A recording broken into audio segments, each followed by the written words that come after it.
Charlotte. Of like before COVID, I was in a more peaceful state in my body.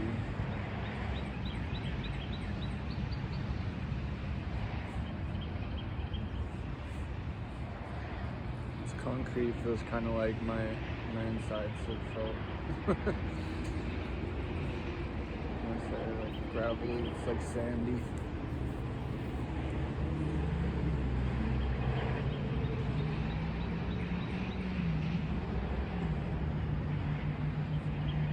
Sandpaper.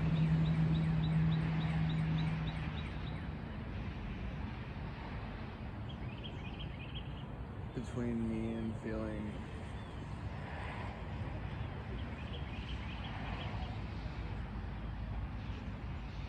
at peace.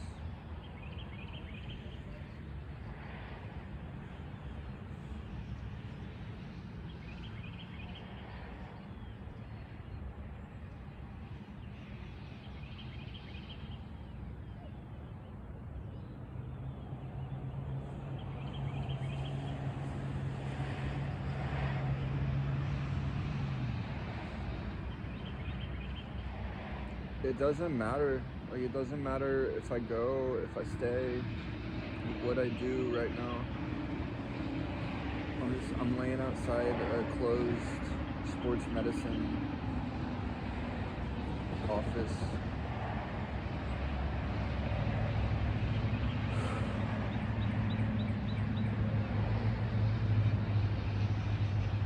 I really want to remain in that feeling, like I did in Charlotte. Like, I want to go for runs every day. I want to feel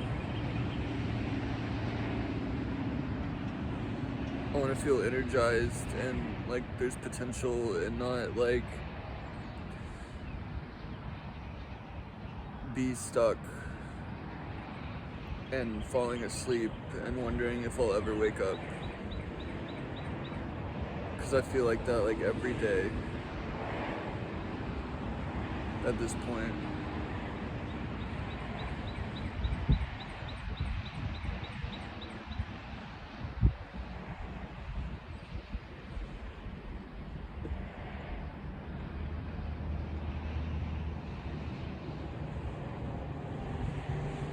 And I can barely do anything of what I want to do.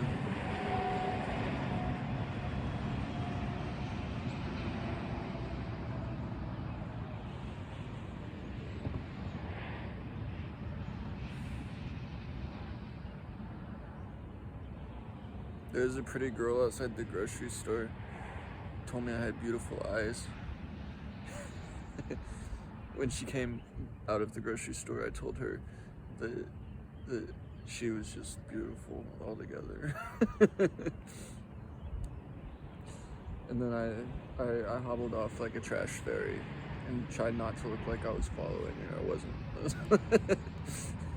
But she was walking in the same direction.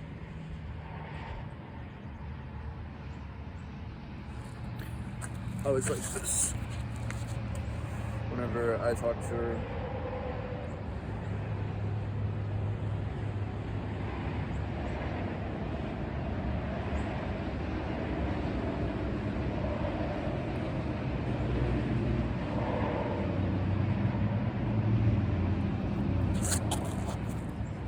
I want to feel passionate. We have to be together.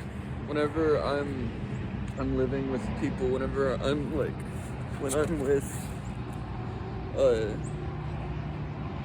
my mother, when I'm with you, a friend, I am inspired. I have active ideas of how I want to spend my time all the time. Whenever I'm in a house where people live, people that love me, I just want to hang out there forever. And I want to go for a run every day.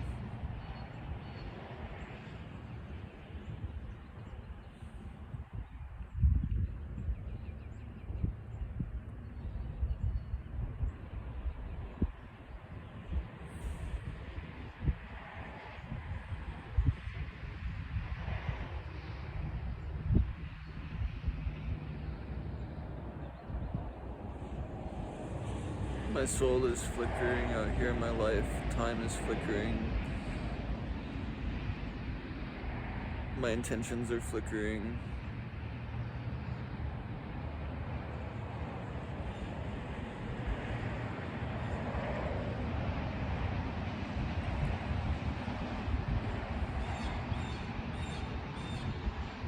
And entropy.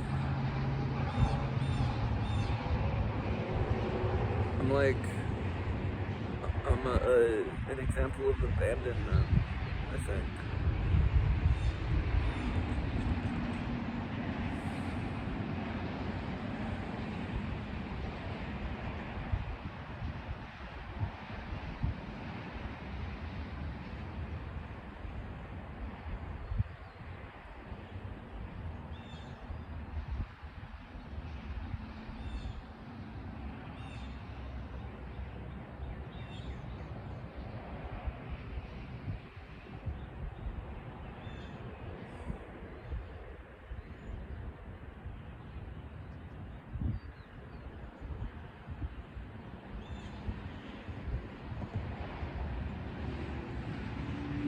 My mind is like trying to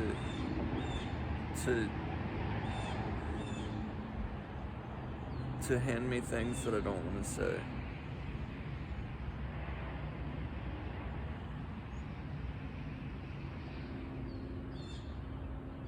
Things that I disagree with.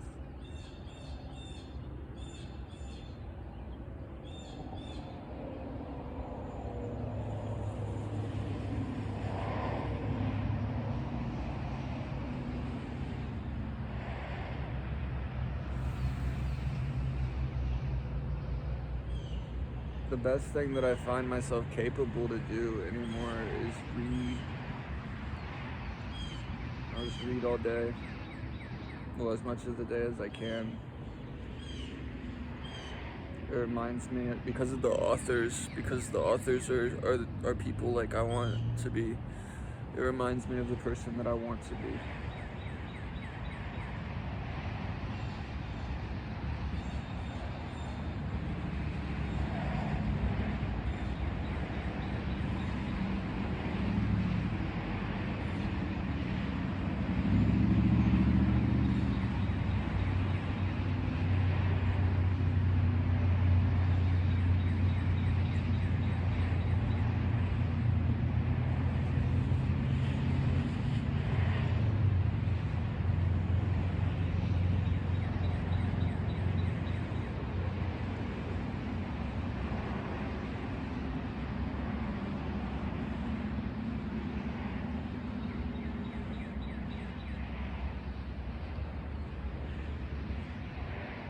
When greatness meets greatness,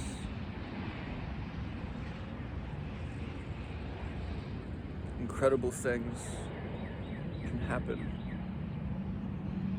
That people living at other times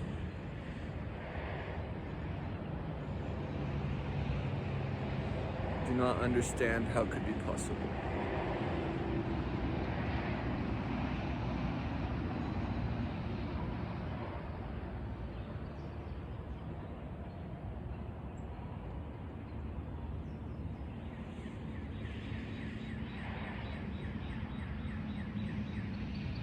Here's a cool story that I read today.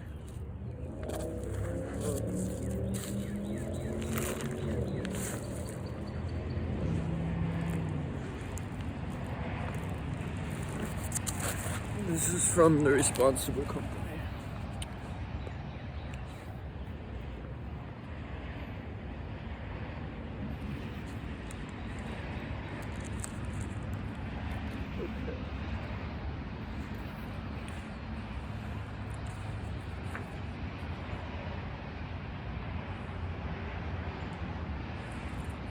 Around that time, a group of us went to a city council meeting to help protect a local surf break. We knew vaguely that the Ventura River had once been a major steelhead salmon habitat. During the 40s, 2 dams had been built and water diverted. Except for winter rains, the only water left at the river mouth flowed from a sewage plant. At the city council meeting, several experts testified that the river was dead and that channeling the mouth would have no effect on remaining bird and wildlife or on our surf break. Then Mark Capelli, a shy-looking 25-year-old biology student, gave a slideshow of photos he had taken along the river of the birds that lived in the willows, of the muskrats and the water snakes, of eels that spawned in the estuary. When he showed a slide of a steelhead smolt, everyone stood up and cheered. Yes, 50 or so steelheads still came to spawn in our dead river. The development plan was defeated. Patagonia gave Mark office space and a mailbox and small contributions to help him fight the river's battle. As more development plans cropped up, the Friends of the Ventura River worked to defeat them and clean up the water and increase its flow. Wildlife increased and a few more steelhead began to spawn. Thought that was a cool story of how a guy got uplifted just for like being like, no, take a look at these animals. You know, this cause that was presented to him in his life. Patagonia gave him space and like contributions. They paid his way.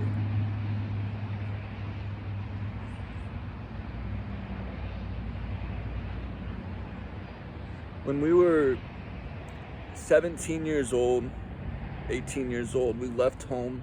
We were all gonna build something together. And somehow, through the tracks that were already laid for us, and just focusing on ourselves, even though deeply we knew that we were all gonna put this together and it was gonna be with all of our people. At least I knew it.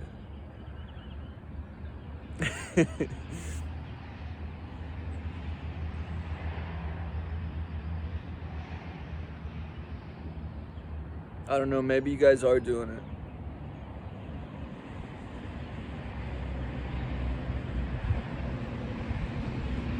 Right?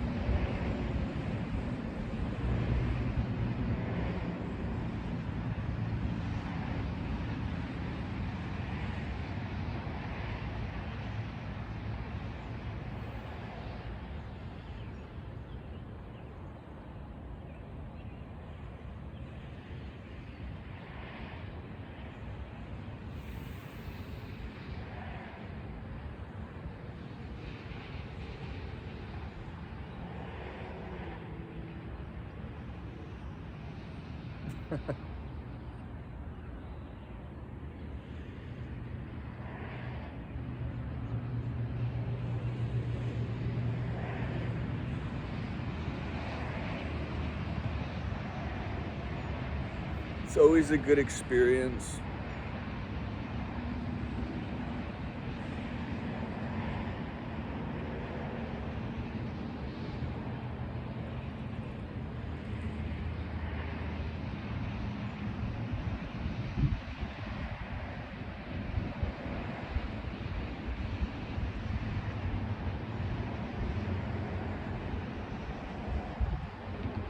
Maybe that's a lie.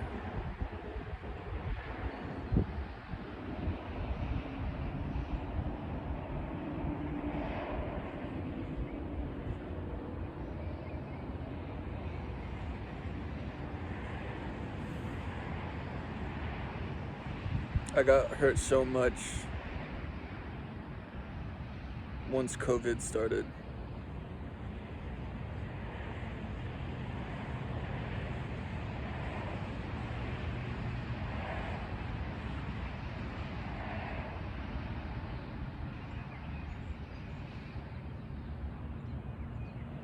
I want you to be the best you can be with me. Building all the deeper potentials for love.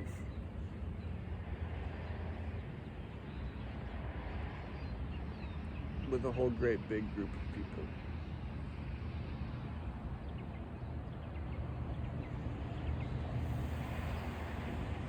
Here's another cool story that I read today from this book, because the chapter is meaningful work. It's talking about purpose.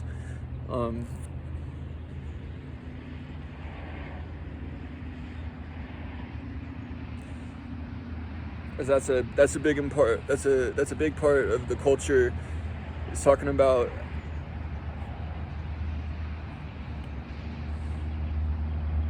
Patagonia making, so like the garden. I once said, when I was talking to Amy, that the garden didn't feel like it was mine. How dare I? But it came out there. And so they're talking about making the company feel like, making it like, make this your own. This is your thing. Moon says she wants you to do that. I try to take other people's ideas and really build them up and find the way that they do connect with other people's and with my whole vision of what we're going towards, that we wanted to go towards, that we somehow got off track, like really, really off track, because we were on other tracks. But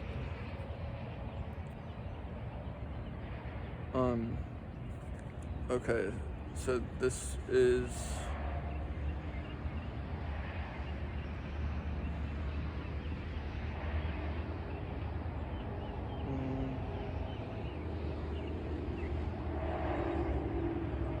in its early days, Patagonia attracted the disaffected people who love climbing and surfing or vagabonding best, and would come back to Ventura to pick up work for a few months at a time. Those people, or people who had a degree in physics or biology, who for one reason or another, usually the inability or unwillingness to fit into the academic culture, changed course. They would find a home at Patagonia because they found the culture congenially filled with other outsiders, the way Paris or Manhattan was at times for 20th century artists. A guidance counselor at Santa Paula High School told Christine Tompkins' mother not to waste her money sending her daughter to college. Christine, the unmotivated and indifferent student, would at age 30 become Patagonia's fast learning CEO during its critical early days, and in midlife would, with her husband Doug Tompkins, help save or restore over 2 million acres of exhausted ranch land and surrounding wilderness in Chile and Argentina. So a bunch of radical people, they started by, like, think about Sea Keeling. You started with a bunch of people who were addicted to something or another, right? And then it just became about so much it became about the deeper wanting self in each of us, and the community became not only that. It's not only addicts. There's a lot of students and caseworkers and people interested in medicine.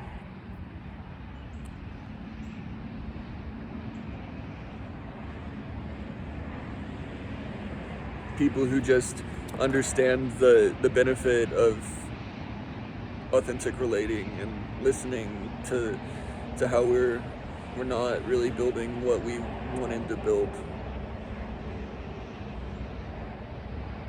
How we're not really able to live with each other.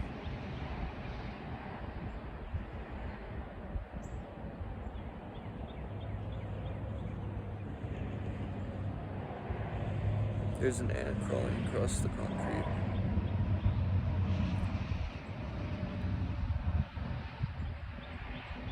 We did not bristle with overachievers who could find reward in what we saw as the real world. Instead, we attracted bright, restless, unconventional people like Chris, who hadn't felt the call towards a vocation, and others who had sought and then abandoned one or pursued one that couldn't provide a living. Many Patagonia employees turned out to have a vocation working for a small, quirky company where no one knew what they couldn't do, so ended up doing things they had no idea they could do in the company of others doing the same thing. These radicals doing something as silly as working in the clothing business turned out to engage the intelligence, imagination, and social needs of our unconventional anti-establishment employees. Today, so it changed, Patagonia does employ a lot of people who found their vocation early and answered it. They were drawn to color from infancy, or started sewing clothes of their own design when they were 10, or earned a graduate degree in textile chemistry, or always drew and went to art school. See, I love that it is that kind of company. It's just it's a fun little piece of our world. Okay. Read that story too, that was good.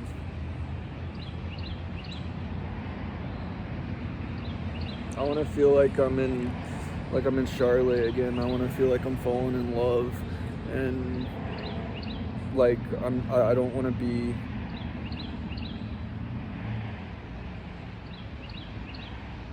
feeling like I'm never gonna wake up again. That's how I feel.